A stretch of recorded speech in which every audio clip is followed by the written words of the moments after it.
नमस्कार दोस्तों। स्वागत है आपका केटी वॉइस स्टोरीज चैनल में। हमारी आज की कहानी है माता पिता का फर्ज।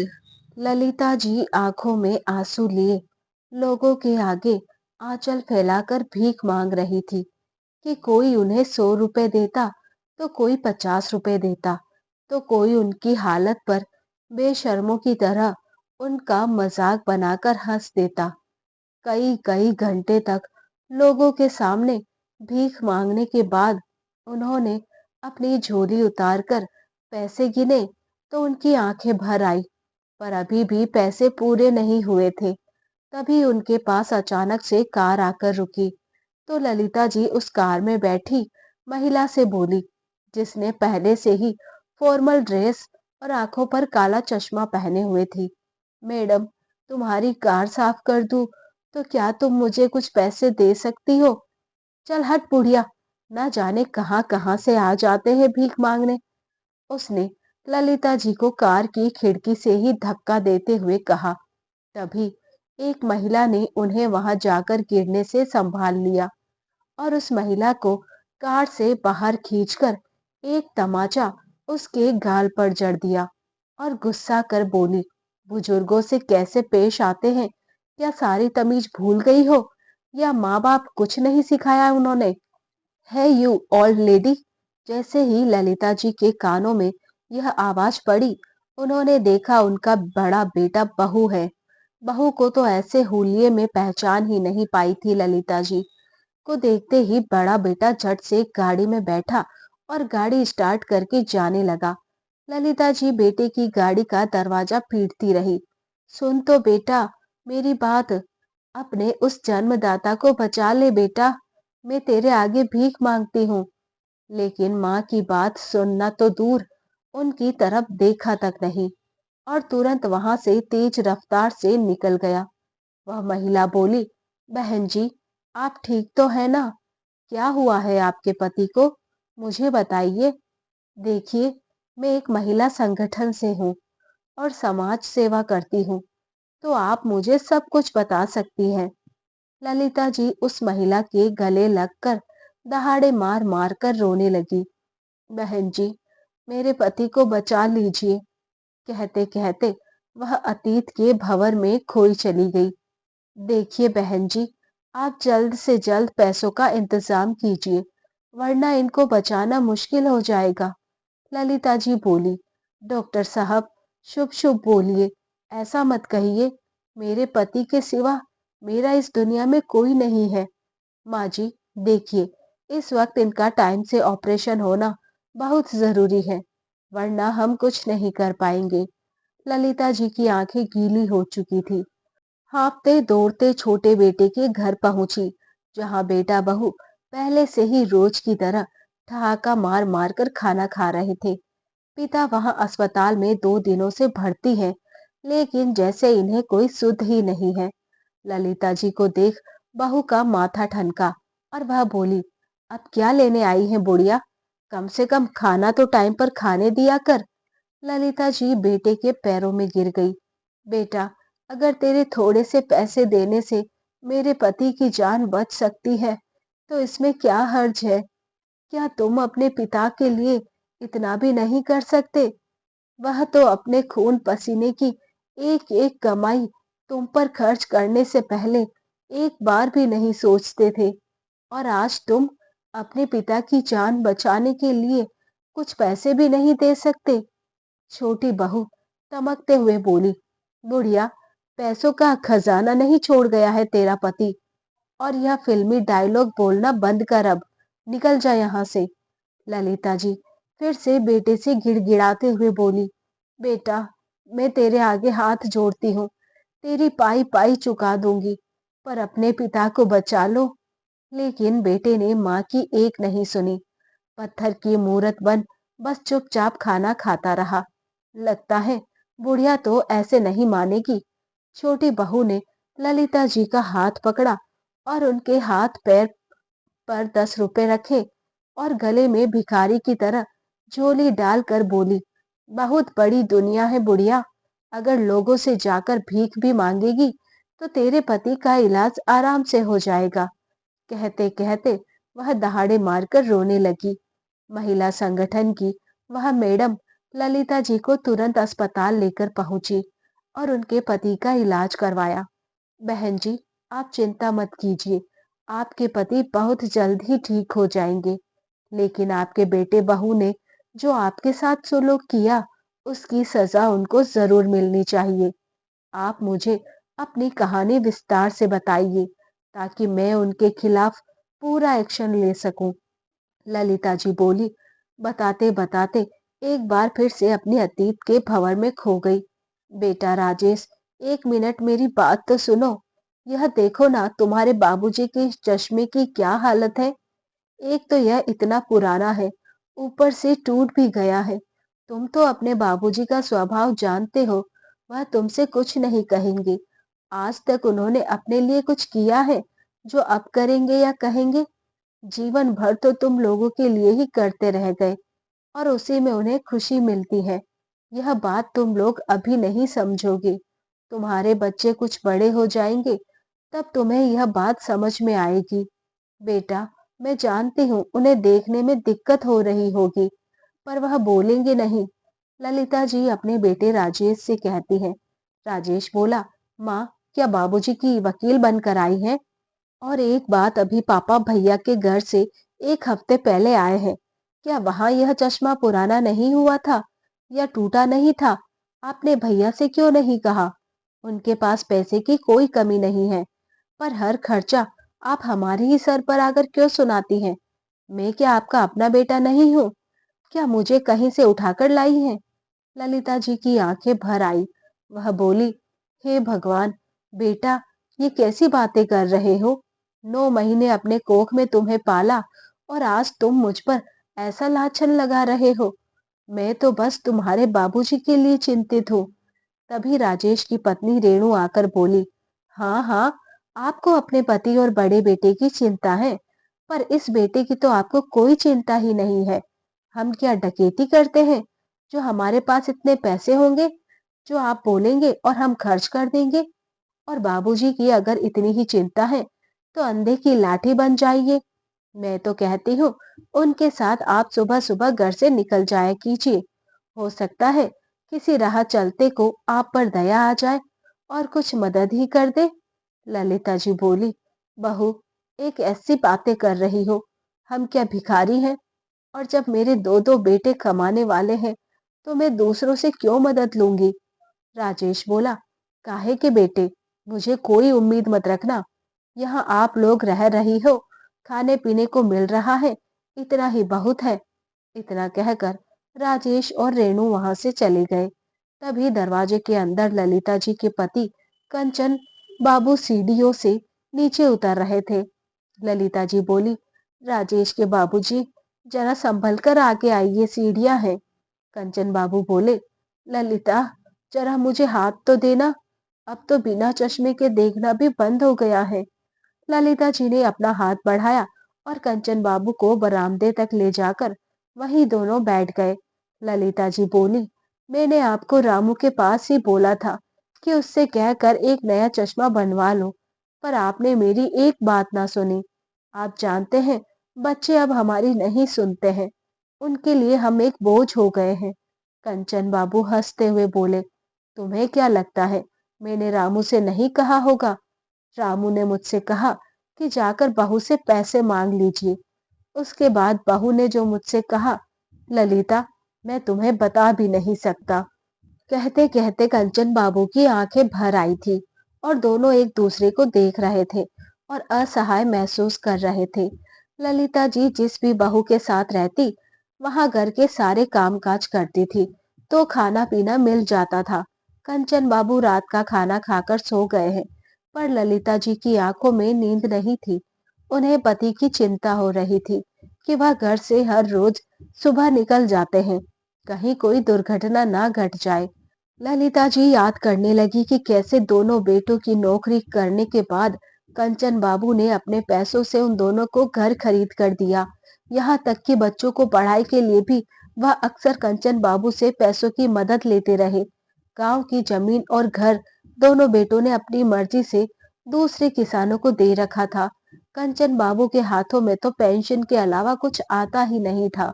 कम दिखने की वजह से दोनों बेटे पेंशन भी खुद ले आते थे और अपने हिसाब से खर्च भी कर देते थे। खुद के पैसे होते हुए भी बेचारे दोनों दंपति अपने उन बच्चों के सामने हाथ फैलाते थे, जिन्हें कभी उन लोगों ने खाली हाथ नहीं रखा। रोजाना की तरह अगले दिन कंचन बाबू अपने दोस्तों के साथ बैठने के लिए पार्क में चले गए। अभी 2-4 मिनट ही हुए होंगे कि बहुत जोर से धमाके की आवाज आई। ललिता जी एक पल को डर गई और बोली, ना जाने यह मोटरसाइकिल चलाने वाले अपने दाएं बाएं देखते भी हैं कि नहीं।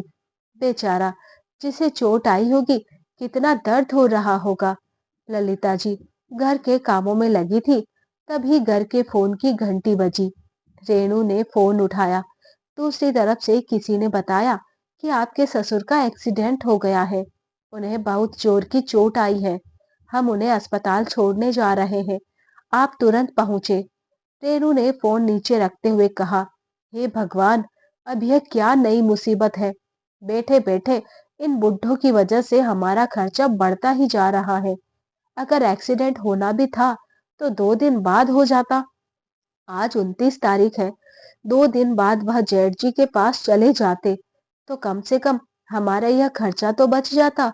ललिता जी बोली, क्या हुआ बहू, किसका फोन था? रेनू बोली, किसका फोन रहेगा, आपके पतिदेव को जो घूमने की बीमारी लगी है, उसकी वजह से उनका एक्सीडेंट हो गया है। यह एक्सीडेंट 2-3 दिन बाद नहीं हो सकता था। ललिता जी रोने लगी। बहू, यह क्या कह रही हो? मुझे अभी के अभी अस्पताल ले चलो, ना जाने उनकी क्या हालत हो रही होगी। रेनू बोली, अरे ठहर जाइए, मैं अभी तक चाय भी नहीं पी है, और वैसे भी वह आधे घंटे में मर नहीं जाएंगे। रास्ते के लोग उन्हें उठाकर अस्पताल पहुंचा चुके हैं। बेचारी ललिता जी आधे घंटे तक रो रो कर भगवान से प्रार्थना करती रही। तब जाकर रेणु उन्हें अस्पताल ले गई। डॉक्टर ने कहा, इन्हें बहुत चोटें आई हैं और अंदर ब्लीडिंग हो गई है, तो ऑपरेशन करना पड़ेगा। बेहतर होगा आप आधे पैसे पहले जमा कर दीजिए, ताकि हम इनका इलाज शुरू कर सके। रेनू ने तुरंत राजेश को फोन करके बुलाया। राजेश आते ही बोला, क्या जरूरत है स्पेशल वार्ड में रखने की, आप इन्हें जनरल वार्ड में रखिए। मैं तो कहता हूँ किसी सरकारी अस्पताल में ले चलते हैं, वहां कम पैसे में इलाज हो जाएगा। डॉक्टर ने कहा, इतना वक्त नहीं है, अगर ऑपरेशन अभी नहीं करवाना है तो 2 दिन बाद करवा लीजिएगा। ब्रेन का इलाज अभी शुरू करना होगा। आप इन्हें सरकारी अस्पताल में ले जाते हैं तो हम उनके बचने की गारंटी नहीं लेंगे। ललिता जी बेटे के पैरों में गिर गई। नहीं नहीं बेटा, यह रिस्क मत लो, अपने बाबूजी का यही इलाज करवा लो। राजेश बोला, इतना आसान नहीं है, ठहरो, मैं भैया को फोन करके बुलाता हूँ, उन्हें भी खर्च करना होगा, वरना मैं एक पैसा खर्च नहीं करूंगा। राजेश ने भाई को फोन किया। भाई ने बहाना बना दिया तो राजेश बोला, माँ, अभी फिलहाल मैं इतना ही कर सकता हूँ कि मैं इन्हें जनरल वार्ड में शिफ्ट कर दूंगा। ऑपरेशन तो 2-4 दिन बाद भी हो सकता है, शायद तब तक बाबूजी ठीक हो जाए। और वैसे भी 2 दिन बाद आपको भैया भाभी के पास जाना था, तो 2 दिन बाद का खर्चा वही उठाएंगे। इतना कहकर राजेश बिना पैसा जमा करवाए वहां से चला गया। अस्पताल में बैठे लोग कहने लगे, कैसा निर्मोही बेटा है, जिस माँ बाप ने पाल पोस कर यह शरीर दिया, आज उस बेटे के पास अपने बाप के लिए कुछ पैसे नहीं है। वहीं बैठी एक महिला बोली, अभी जो इसकी बीवी का दे कि मुझे स्विट्जरलैंड घूमने ले चलो, तो यही आदमी खुद को बेचकर बीवी को ले जाएगा, पर अपने मरते बाप को नहीं बचाएगा। हे भगवान, ऐसी औलाद से तो बेहतर होगा औलाद ही ना हो। ललिता जी अपने आसपास राह चलते लोगों से आंचल फैलाकर मदद मांग रही थी। कोई 100 रुपए देता तो कोई 50 रुपए। तभी वहां एक वृद्ध महिला आई और बोली, बहन जी, इस मदद से आपके पति ठीक नहीं हो पाएंगे, आप अपने बेटे से अपना अधिकार वापस क्यों नहीं मांगती?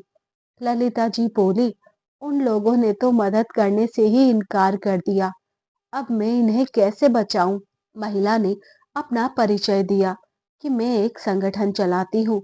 मैं खुद ही ऐसी स्थिति की भूतगत भोगी हूँ, पर मैंने अपने बेटे को सबक सिखाया, तो अब आपकी बारी है।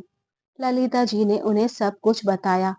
तब वह महिला बोली, जब आपने उन लोगों के लिए इतना कुछ किया, तो अब उन्हें जिम्मेदारी उठानी पड़ेगी। चलिए, मैं इसका उपाय बताती हूँ। महिला ने संगठन की तरफ से पहले कुछ पैसे ललिता जी को मुहैया करवाया और कंचन बाबू का इलाज शुरू किया। बाद में उन्होंने पुलिस स्टेशन में जाकर उनके बेटों के खिलाफ केस दर्ज किया। ललिता जी ने पुलिस को बताया कि दोनों बेटों का घर हमारे नाम पर ही खरीदा गया था, ताकि उन्हें लोन आसानी से मिल सके, और उस लोन को चुकता करने के लिए मेरे पति ने अपनी पेंशन तक बेच डाली थी। ललिता जी एक बार फिर अपने दोनों बेटों से बोली कि मैं एक आखिरी बार तुमसे कह रही हूँ, क्या तुम अपने पिता के इलाज के लिए मेरी मदद करोगे या नहीं? दोनों बहुएं, जिनमें आज तक बनती नहीं थी, आज एक छत के नीचे आ गई और दोनों ने साफ साफ इनकार कर दिया। बड़ी बहू आरती बोली, रेणु, अगर आज हम झुक जाएंगे तो यह बला कभी दूर नहीं होगी। अच्छा है, इसी बहाने बुढ़ा मर जाएगा और बुढ़िया को वृद्धाश्रम छोड़ आएंगे। दोनों बेटे बहू बात करते समय एक हो गए। ललिता जी ने रिश्तेदारों सबको अपने बेटे बहू की कहानी बताई। चारों तरफ थू थू होने लगी और इधर पुलिस ने अपनी कार्यवाही की। दोनों को पुलिस स्टेशन बुलवाया और पिता का इलाज के लिए खर्च देने की बात की।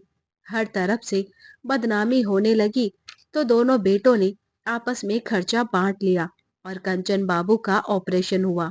एक रोज बेटे अस्पताल आए और माँ को बोले, हमारी इज्जत उछालकर आप बहुत खुश हो रही हैं, पर अब देखता हूँ आपको कौन रखेगा। यहाँ से बाबूजी को लेकर किसी वृद्धाश्रम या चौराहे पर चली जाना, पर हमारे घर कभी मत आना। ललिता जी ने कहा, वह घर तुम्हारा नहीं बल्कि हमारा है। और तुम कौन होते हो हमारे घर से हमें निकालने वाले? मैं कहती हूँ हमारे घर को अभी के अभी खाली करो। राजेश ठहाका लगाकर हंसने लगा। माँ, चोट बाबूजी को लगी है और असर तुम्हारे दिमाग पर हो रहा है, या फिर पी रखी है आपने? अब घर तो खाली नहीं होगा। तभी उनके सगे संबंधी उनसे मिलने आए और दोनों बेटे को खूब खरी खोटी सुनाई और कहा कि हम तुम्हें समाज से बेदखल कर देंगे अगर तुम लोगों ने इनका घर नहीं खाली किया। ललिता जी इतने पर रुकी नहीं। उन्होंने पुलिस स्टेशन जाकर पुलिस से मदद मांगी और इंस्पेक्टर के साथ जाकर घर के कागजात को निकलवाए और दिखाए। दोनों बेटे बहू के पैरों तले जमीन खिसक गई कि जो माँ चुपचाप गाय बनकर बैठी रहती थी, आज इस रूप में कैसे? कुछ दिन बाद कंचन बाबू को होश आया। अब उनकी स्थिति ठीक थी। तब ललिता जी ने उन्हें सारी बात बताई। कंचन बाबू बोले, ललिता, तुम बहुत साहसी हो। जो कदम मुझे उठाना चाहिए था आज तुमने उठाया, पर चिंता मत करो, अब मैं तुम्हारे साथ हूँ। जिन बच्चों के लिए हमने अपना सब कुछ न्योछावर कर दिया, वह हमारे साथ ऐसा व्यवहार कर रहे हैं। आज मैं जिंदा हूँ, तब उन्होंने तुम्हारे साथ इतना अत्याचार किया। कल को अगर मैं नहीं रहूंगा, तब तो वह तुम्हें सड़क पर फेंक देंगे।